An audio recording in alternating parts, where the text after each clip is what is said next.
ដីភូមិជាប់ផ្លូវជាតិលោកបន្ទាន់បាល់ដីជាប់ផ្លូវជាតិ22ម៉ែត្រកន្លះនៅក្បែរសាលារៀនអនុវិទ្យាល័យអូចំណិបនិងនៅក្បែរផ្សារត្រាជូទៀតផងតម្លៃធូរថ្លៃកាត់តម្លៃត្រឹមតែ$1350ទេក្នុង1ម៉ែត្រដើរអាចចរចាបានទៀតនិងកាត់ប្លង់ជូនទៀតបាទអ្វីដែលពិសេសគឺក្បាលដីជាប់ផ្លូវជាតិលេខ 57B ខ្សែផ្លូវពីស្រុកសំពៅលួនទៅខេត្តបាត់ដំបងយើងចេញពីស្រុកសំពៅលួនមកប្រហែលជា20គីឡូដីទេគឺដល់ទីតាំងដីលក់ហើយបា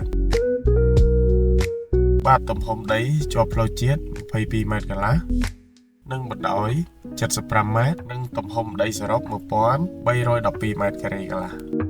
និយាយពីតម្លៃវិញនោះគឺតម្លៃធូរថ្លៃកម្រមានជាប់ខ្នាតជាតិតម្លៃត្រឹមតែ$1350ទេក្នុង1ម៉ែត្រដើរហើយអាចចរចាបានទៀតបាទដីនេះដែរបើសិនជាពុកម៉ែបងប្អូនមានចំណាប់អារម្មណ៍អាចទំនាក់ទំនងតាមលេខទូរស័ព្ទខាងលើចរចាតម្លៃត្រូវខាងម្ចាស់ដីកាត់ប្លង់ជូន100%បាទចុងក្រោយក៏សូមអរគុណពុកម៉ែបងប្អូនសម្រាប់ការតាមដានវីដេអូនេះដែរបាទសូមអរគុណ